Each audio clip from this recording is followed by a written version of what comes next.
매주 금요일 만나는 반가운 얼굴이죠. 이은영 휴먼앤데이터 소장, 최수영 메시지 컨설턴트, 박진영 대구 가톨릭대 특임교수 나오셨습니다. 어서 오십시오. 네, 안녕하세요.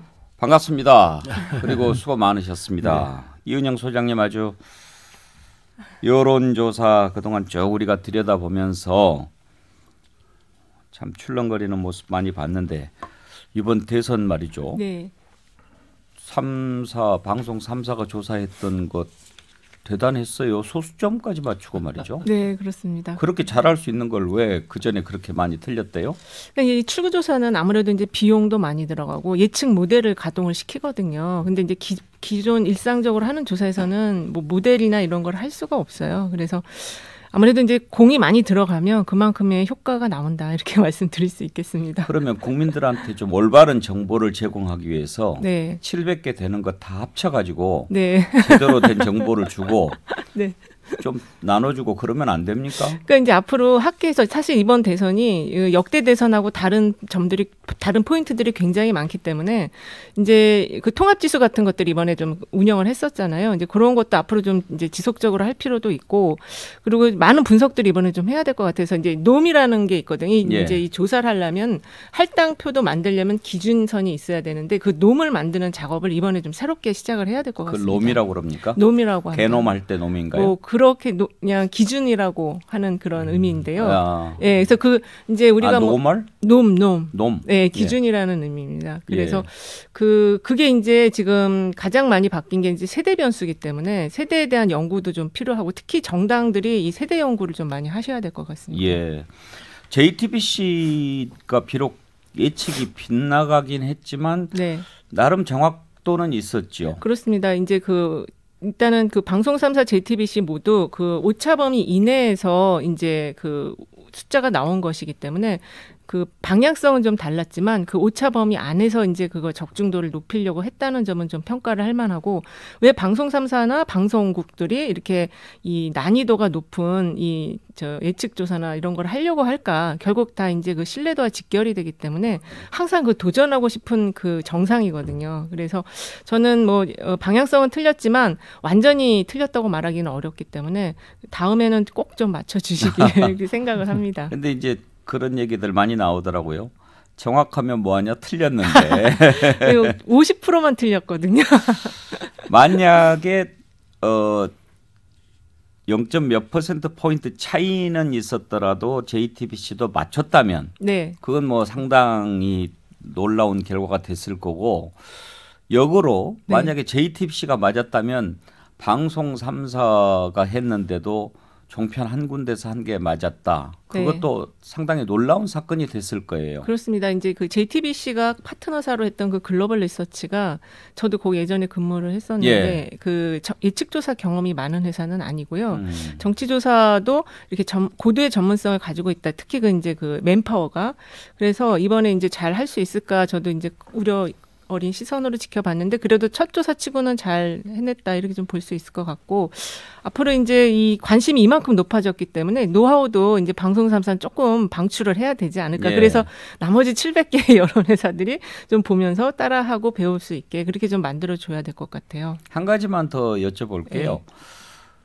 그 보정을 한다고 그러지 않습니까? 네. 그러니까 사전투표 그거는 이제 출구조사를 할 수가 없었으니까 그 부분에 관한 자료를 선관위에서 받아서 보정하고 그렇게 해서 이제 당일 본투표 출구조사한 것을 합쳐서 이렇게 정확하게 예측을 했는데 그 보정할 때 그 작업은 정말 전문적인 작업이겠죠? 근데 이제 실제로 해보면 또 전문가들이 이제 그걸 할 때는 그렇게 또 아주 고도의 전문성이 있을까? 이런 생각이 들 정도로 평이하게 늘 하던 건데 이제 그게 데이터가 축적된 데이터를 보니까 고도의 전문성이 발휘가 되는 것이 아닐까 이렇게도 볼 수 있거든요. 사실 그 출구조사 처음 딱 나왔을 때 이게 이제 판별을 안 해줬어요. 판정을 안 해줬어요. 누가 이겼는지. 더군다나 그게 또 틀렸고 그래서 그냥 오차 범위 이내에서 이 숫자들 봐라 이렇게 하다 보니까 그 개표하고 나서 이제 이게 정확했구나 이렇게 우리도 아는 거잖아요. 그래서 처음에는 이거 무용론이 좀 잠깐 나오기도 했어요. 그렇지만 이제 개표한 거랑 보고 맞춰 보니까 역시 그 보정을 어떻게 했는지 그게 가장 궁금한 사항이고, 보정은 이번에 얘기를 들어보니까 그 사전 투표했던 그 기준을 선관위에서 받아서 보정 작업을 했는데, 거기는 이제 그 여성층이 한 5% 정도 투표가 낮았고 또 지역별로 이렇게 높고 낮은 게 있잖아요. 그걸 감안해서 기존 데이터 자기들이 갖고 있는 거, 그다음에 이제 그 보완 조사를 또 했습니다. 그거하고 다 합쳐가지고 예, 아마 그 수치를 가중치 수치를 만들었을 것 같아요. 사실 이번에 보니까 출구조사나 여론조사가 왜 중요하고 필요한지 깨닫게 됐습니다. 만약에 그런 걸 안 했다면 어느 지역에서 누가 얼마나 많이 이겼고 하는 것은 알 수 있지만 네. 사실 누가 어느 계층에서 누구를 더 많이 지지했는지 이런 것들은 여론조사나 출구조사를 안 하면 알 수 없는 거잖아요. 맞습니다. 이게 이제 우리가 하는 모든 조사들이 투표율이 감안된 것도 아니고 답안지가 없는 조사들을 계속 하는 것이거든요. 답안지가 나와서 그거를 우리가 했던 공부한 것과 맞춰보는 게 딱 이 출구조사고, 그다음에 이제 인구 센서스 조사인데, 어쨌든 그 출구조사의 의미가 그렇게 좀 있고, 그래서 우리가 이제 이번에 그 여러 가지 그 이제 계속 이제 연령이 올라가고 나이가 들어감에 따라서 많은 그 세대의 변화들을 이런 출구조사의 기준을 가지고 우리가 이제 다시 또 공부를 하는 거죠. 이번에 초반에는 이재명 후보가 앞서 나가다가 뒤에 이렇게 12시 반 넘어가면서 역전이 됐는데, 그 이유는 사전 투표함을 먼저 개표했기 때문에 그런 겁니까? 그러니까 그 순서에 대해서 이제 얘기가 많이 나왔었는데, 일단은 그 사전 투표함이 먼저 개봉된 거는 맞는 것 같고요. 관내 투표가 뭐 나중에 개봉이 됐다 이런 얘기가 있어서, 사실 우리가 어떻게 나중에는 그 도착은 먼저 했지만 다 섞어서 개봉했다 이런 얘기도 있기 때문에 선관위가 이런 거는 좀 정확하게 정보를 공개를 해줘야지 우리들도 그걸 보고서 판단할 수 있을 것 같아요. 이번에도 그러면 사전 투표함을 먼저 공개했다라고 한다면 이번에도 사전 투표는 민주당이 더 유리했다고 볼 수 있나요? 그렇습니다. 그거는 이제 사전에 그 투표 의향 조사에서도 그런 게 나왔었기 때문에, 그래서 이제 그걸 맞춰보면서 이제 경향성이 이렇구나 이렇게 이제 우리가 정보를 갖는 것이거든요. 사실 이번에 그 투표함 이제 순서나 이런 것들이 얘기가 나왔던 게, 그 국민의힘 쪽에서 그 국민의힘 후보가 당선할 수 있는 그 이제 지표들을 이야기를 했을 때 그 편차가 좀 컸었기 때문에 더 이제 이런 이야기들이 나왔던 것 같거든요. 그 개표 결과 딱 나왔을 때 그 두 개 정당의 그 표정이 완전히 좀 달랐었잖아요. 예. 그래서 그런 부분에서도 이런 이제 자료들이 좀 선관위에서 하는 영역들은 좀 공개가 확실히 될 필요가 있다 이렇게 말씀드리겠습니다. 사전 투표가 왜 민주당이 더 높죠? 아무래도 이제 투표 동료를 많이 했었고, 그다음에 그 사전 투표가 이제 투표의 편리성이 있잖아요. 관외 투표를 할 수 있다. 그래서 직장인들이 평일이어도 그 투표 시간 외에 자유롭게 가서 할 수 있기 때문에, 그래서 그 예전에는 이제 민주당 지지자들이 젊은층 그리고 수도권에 많았다 이런 그런 정보 때문에 그 사전 투표를 하면 무조건 민주당이 더 유리하다라고 했었는데, 이번에도 이제 그 비슷한 흐름은 있었지만 그래도 그 나중에 20, 30대 여성 표심의 이런 흐름을 보면은 그게 꼭 그렇지도 않았다. 그래서 이번 대선이 역대 대선하고 다른 부분들이 그런 부분입니다. 네. 이번에는 사전투표 참여자 가운데 고령층도 많았다면서요? 그렇습니다. 그 사전투표한 거 중앙선관위 자료를 보니까 5, 60대가 그래도 20, 30대보다 더 많이 하셔서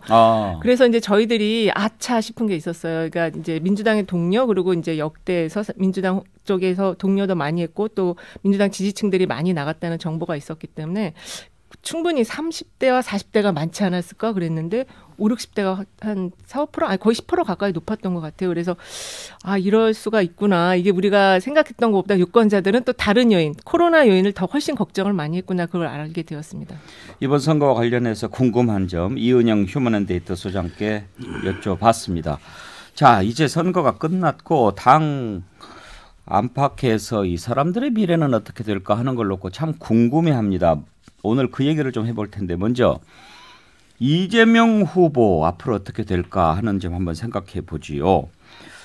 어제 이재명 후보 이제 오롯이 모든 것이 내 책임이다 이렇게 국민들께 말씀드렸고 그랬는데 어제 오후에 송영길 대표가 대선 패배의 책임을 지고 지도부 총사퇴하겠다라고 하기 전에 이재명 후보에게 상임고문직을 맡아달라고 부탁을 했고 받아들였어요.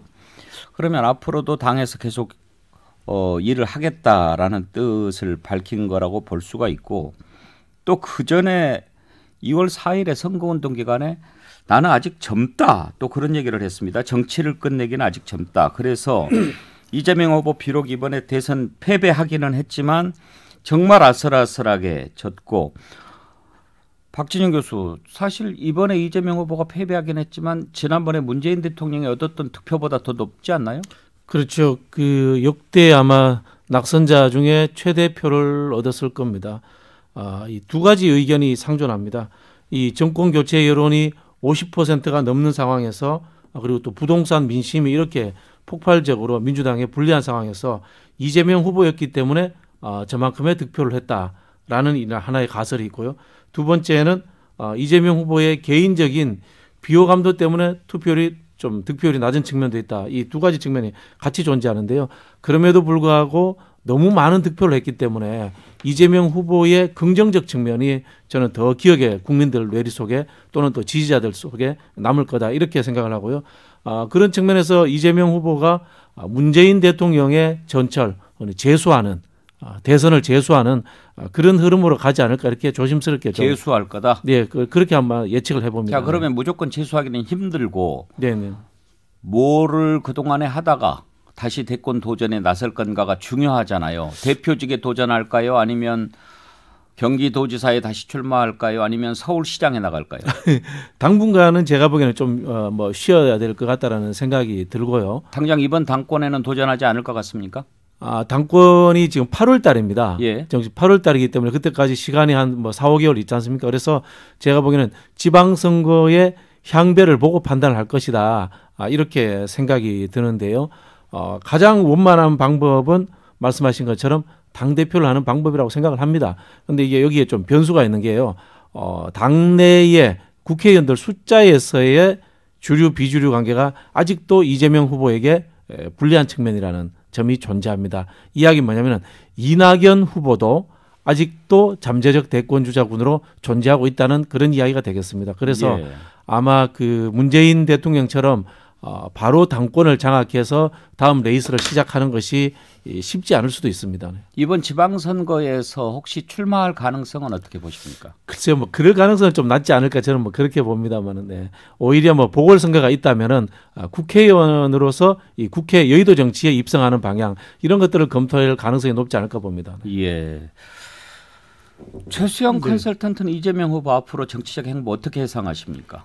저는 그 이재명 후보가 이제는 이제 야권이 되는 거죠. 야권의 또 신주류로 갈 수도 있겠다는 생각을 합니다. 왜냐하면 사실 이재명 후보가 이제 그 조금 전에 이제 그런 양분된 평가가 상존하고 있다 그랬잖아요. 이재명이니까 이만큼 받았다는 거고 또 혹은 이재명이 너무 리스크가 많은 사람이라서 이거밖에 못 받았다는 이제 평가가 상존한다 그러는데 저는 그럼에도 불구하고 문재인 대통령이 2012년 때 얻었던 표보다 140만 표 더 많이 받았어요. 그러면 제가 보기에는 이런 역대 이렇게 또 말하자면 호불호가 엇갈린 정치인도 사실 많지 않았고 그러면은 그 이재명 후보가 이제 본인의 어떤 이런 좀 제기된 약점만 좀 보완한다 그러면은 상당 부분 자산을 가진 정치인이 돼버렸어요. 더더군다나 제가 눈여겨봤던 건 승복 선언이었어요. 예. 패배에서. 왜냐하면 이게 25만 표 차 승부였고 계속 피를 말렸던 승부에서 윤석열 후보는 95%가 개표가 되니까 그제서야 나왔단 말이에요.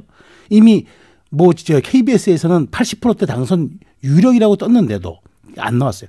그 상황에서 본인이 나와버렸어요. 나와서 패배를 승복함으로써 이미 이 선거의 종식을 선언을 해버린 셈이 된 거죠. 그러니까 누가 먼저 나오냐가 관심이었는데 통상 승자의 등장 다음에 패자의 승복 선언이 있거든요, 통상. 근데 이번에 선거가 거꾸로 됐어요.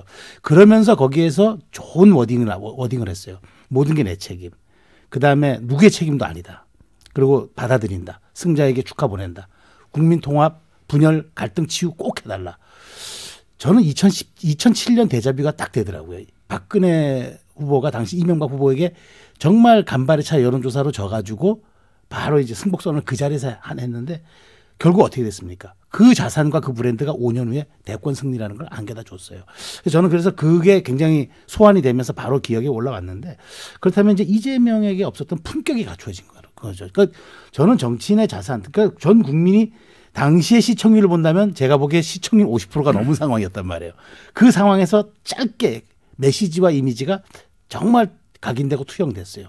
그러면 저는 대중정치인으로서 어마어마한 자산을 가졌다는 겁니다. 이번에 뭐 더더군다나 대선 캠페인을 통해서 유력 주자, 또 그다음에 그 역대 대선 패배자로서 가장 많은 득표자, 이런 것들이 이제 또 꼬리표처럼 따라다니는 거 아니겠습니까? 그런 점에서 이재명 후보의 앞으로 선택지는 여러 가지가 있겠지만 저는 경기지사는 아니라고 봐요. 예. 그건 뭐 명분도 없고 이미 예비 후보들도 주자들도 많고 하는데 자기가 그만둔 걸 또 가서 하겠다? 그거는 오히려 욕심으로 비춰지기 때문에 그건 마이너스 자산이 될 겁니다. 그렇다면은 저는 8월 전당대회가 저는 눈여겨봐요. 왜냐? 정치인에게서 유력 정치인, 특히 이런 지도자급 정치인에게서 피해야 될 게 경력 단절입니다. 잊혀진다는 거예요. 굉장히 위험한 겁니다. 그래서 그렇다고도 계속 뭐 얼굴을 들이밀라는 뜻은 아니고 일단 상임 고문 맡았으니까 자숙을 좀 해야 되겠죠. 어쨌든 패배자는 본인 당신이고 그러니까 그러면 저는 제가 보기에 몇 개월 쉬고 지방선거 결과를 좀 본 다음에 내가 이 당을 다시 추스르겠다고 나올 수 있어요.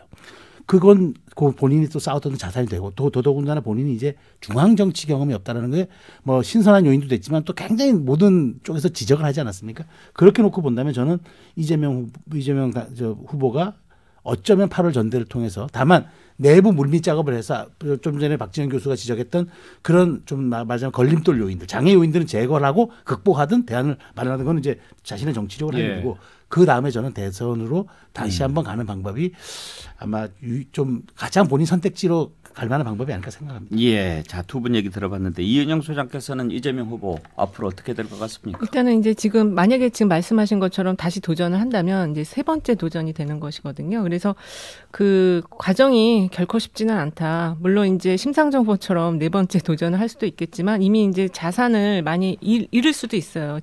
하지만 지금 우리 박 교수님 얘기하신 것처럼 이 1,600여만 표의 그 득표라는 거는 지금 민주당 안에 후보 누구도 이거를 도전해서 이 정도의 성과를 낼 수 있을까? 이건 굉장히 큰 자산이라고 저는 보고 있고요. 예. 그리고 민주당 후보들 중에서 이재명 후보가 갖지 못했던 부분이 하나 있습니다. 그러니까는 그 민주당의 후보들은 대체적으로 방향성을 중요하는 정치인들이 많았는데 이제 최근의 트렌드는 방향성도 중요하지만 속도가 중요하다라는 게 최근의 트렌드인데 이재명 후보는 그 부분에 있어서 상당히 이 지금 변화를 좀 만족시켜 줄 수 있는 그런 특성을 가지고 있는 정치인이었다. 그런데 이번 대선에서 그러면 부족한 것이 무엇이었을까? 그거를 좀 더 면밀히 살펴봐야 될 부분이 있을 것 같습니다. 특히 그 당의 조직의 그 지원을 충분히 받지 못했다라는 점을 지적을 저는 하고 있거든요. 그래서 이 당의 조직을 충분히 지원받지 못했다라는 거는 역시 당 장악력이 부족했다. 이 점을 앞으로 얼마나 잘 극복할 수 있을까? 이게 세 번째 도전을 성공시킬지 그렇지 않을지 결정지을 것 같습니다. 이재명 후보의 미래를 생각해 보고 있는데요. 세 분께서 이제 이재명 후보가 가지고 있는 자산 관점에서 분석을 해 주셨는데요. 리스크 관점에서도 한번 바라볼 필요가 있습니다. 이재명 후보 이번에 정말 선거 기간 내내 대장동 의혹에 발목이 잡혀서 고생하지 않았습니까? 그런데 이제 대선이 끝난 뒤에 어제 윤석열 당선인은 그 이야기는 오늘은 하지 말자라고 했습니다. 그 부분에 관해서 확실하게 얘기한 게 아니고 유보했어요. 그런데 이제 검찰 수사가 앞으로 이어질 수도 있고 그리고 낙선자의 처지에서 이제 그런 수사를 받아야 할 수도 있는 상황에서 이 부분을 어떻게 떨치느냐 하는 것 매우 중요한 거 아니겠습니까? 특히나 방금 전에 속보를 보니까 윤석열 당선인이 인수위에 비서실장은 이제 장제원 의원을 어제 임명했고 오늘 김은혜 대변인을 이제 임명을 했습니다. 김은혜 의원이 바로 대장동 저격수 아니겠습니까? 이런 것도 그냥 넘길 수 없는 부분인데 이 부분을 어떻게 털고 가느냐 하는 것이 사실 정치적 생명을 좌우하는 변수 아니겠습니까? 그런 부분에서 저는 사실은 칼자루는 윤석열 당선인에게 달려있다 이렇게 보여집니다. 윤석열 당선인이 이 한간에 나오는 우려, 이제 검찰공화국이 될 것이다라는 그런 우려 속으로 흘러간다면은 이재명 후보의 이제 정치적 미래도 이 법률적 상황에서 불투명해지죠. 그러면은 결국은 176석의 야당과 초반부터 전면전에 일어나는 그런 정치적 혼란 상황으로 저는 갈 것이다 이렇게 보여지고요. 만약에 그렇지 않고 윤석열 후보가 통합적 행보를 해준다. 윤석열 당선자죠. 당선자께서 통합적 행보를 해준다면은 저는 이재명 후보에는 좀 더 편하게 정치를 재개할 수 있는 상황이 열릴 수도 있다 이렇게 보여지는데요. 실제로 오히려 대통령이 당선되고 나면은 기존의 경쟁자는 경쟁자가 아니지 않습니까? 그런 부분들에 대해서 윤석열 당선자께서 저는 현명하게 판단하실 거다 이런 생각입니다. 현명하게 판단한다고 해서 법과 원칙을 강조했던 당선인이 수사를 하지 마라 이렇게 얘기할 수는 없는 거 아니에요? 그렇죠. 네. 결국은 이 문제는 이 국회로 넘겨주느냐 하는 문제라고 저는 그렇게 보여집니다. 저는 조금 시각이 다른데요. 이 문제를 아마 저는 그 대통령이 거론하지 않을 겁니다. 대통령 당선이 거론하지 않을 겁니다. 그냥 법과 그 어떤 말하자면 혐의에 따라서 수사의 잣대에 맡기겠다 할 겁니다. 당연히 그렇게 해야죠. 그러면 대통령이 개입할 수 있습니까? 못하죠. 문제는 대장동 의혹이 사실 나올 만큼 나왔어요. 그래서 저는 이제 만일 여기에서 그 이제 검찰이 뭐 특검을 이제 또 양당이 정치적으로 특검을 수용하든 아니면 그 검찰 수사로 다시 수사팀을 재편해가지고 처음부터 다시 수사를 하든 그 방식이 여러 가지가 있겠습니다만은 윤석열 당선인이 절대 개입하지 않을 겁니다. 다만 여기에서 검찰이 어떤 수사를 하느냐가 문제인데 그래서 혐의가 드러난다. 누구도 빠져나갈 수 없는 명백한 혐의. 그다음에 누가 보더라도 이건 팩트에 입각한 증거, 자료. 그다음에 뭐 우리가 결정적인 스모킹 건이라는 그런 핵심 증거들. 그럼 뭐 방법이 없죠. 그거는 이재명 후보가 이제 오롯이 사법적 책임을 져야 될 겁니다. 그런데 그런 게 나오지 않는다. 저는 이제 그것을 전제한다면 그건 사법적 책임을 당연히 지는 거고요. 그렇게 됐을 경우에 대권과도 삼수과도에 또 치명적인 본인의 이제 리스크가 되는 거죠. 그런데 지금의 이 수준 정도에서 혐의를 벗었다. 그럼 전 탄력이 받는 거죠. 저는 그래서 어떤 걸 놓고 보느냐. 결코 윤석열 당선인은 정치적 수사를 하지 않을 겁니다. 왜냐하면 이만큼 역대 최고의 표를 가진 사람에게 정치적 수사였다. 혹은 탄압에 가까웠다라는 것이 대중에게 씌워지는 순간 국정의 동력은 완전히 상실되고 상대 후보를 키워주는 겁니다. 본인이 왜 국민 앞에 불려나왔는지를 너무도 잘 아는 사람 아닙니까? 그래서 제가 보기에는 사법적 영역에 정치의 잣대를 들이지 않을 겁니다. 그래서 저는 오히려 이것이 이재명 후보가 본인 뭐 사법적 혐의가 있다면 뭐 당연히 책임을 지는 거고 그렇지 않다면 오히려 저는 자산이 또 될 수도 있는 문제이기 때문에 이 문제는 양날의 칼입니다. 이은영 소장은 이 대장동 관련해서 펼쳐질 그림을 어떻게 보고 계십니까? 대장동 관련 리스크가 두 가지 측면이 있는데 하나 이제 그 법적인 측면, 그래서 특검을 할 것이냐 수사를 할 것이냐가 있고 그리고 이제 대장동을 해명하는 과정에서의 이재명 후보의 어떤 태도라든지 이런 진정성 부분이 있거든요. 사실 진정성 부분에 있어서는 그 조금 유권자들이 바라볼 때는 여전히 미흡하다는 판단을 하시는 것 같아요. 그래서 이 부분도 다시 한번 좀 이재명 후보께서 이제 앞으로 활동을 하실 때 감안을 해서 이걸 풀어가야 될 부분이 분명히 있다라고 보고 있고 이 법적인 문제는 결국 특검을 이재명 후보도 이야기를 했기 때문에 이제 국회 내에서 대통령이 이거를 뭐 특검을 하라 수사를 하라 할 수는 없으니까 국회 내에서 이거를 이제 어떤 절충선을 찾아서 만들어 가야 되는데 상당히 험난한 거죠. 특히 이번 그 결과를 보면은 두 후보 간 격차가 24만 표였지만 무효표 30만 표가 나와서 이 전체 그 숫자도 중요하지만 이 격차를 만드는 그 요인의 분석에 있어서도 이게 한 발만 조금 더 뭐가 이렇게 됐었더라면 충분히 뒤집어질 수도 있겠다. 이 상황이거든요. 그래서 윤석열 당선인께서도 쉽게 이런 부분들을 결정할 수는 없다. 나를 지지하는 사람도 48%, 나를 반대하는 사람도 48%거든요. 그래서 저는 좀 그렇게 보고 있습니다. 이은영 소장께서 보시기에 이재명 후보의 가장 큰 자산은 뭐였다고 보십니까? 그러니까 이제 아까 말씀드렸던 그 빠른 그 속도감의 대응. 저는 이제 그게 가장 큰 자산이었고, 사실 이제 지금 그 시원하다라고 이제 보통 평가하는 부분이, 핵심적인 부분을 이야기해 주는 거, 그리고 빠르게 대응을 하는 거, 이 두 가지인데, 그 시원하게 해주는 부분이 이번에 그 선거 과정에서는 좀 많이 보여주지는 못했어요. 다만 빠르게 대응하는 거는 해줬지만 그 과정이 유권자들에게는 시원하게 다가왔어야 되는데 그러지 못한 거는 그 어떤 진정성 부분이 전달이 안 됐기 때문이라고 봅니다. 예, 백운계 시사 1분 오늘은 대선 무대에 섰던 주역들의 미래 어떻게 될 것인지 생각해 보고 있습니다. 1부에서는 이재명 후보의 미래 살펴봤고요. 2부에서는 또 다른 주연들의 미래를 살펴보도록 하겠습니다. 전하는 말씀 듣고 2부에서 이어가겠습니다.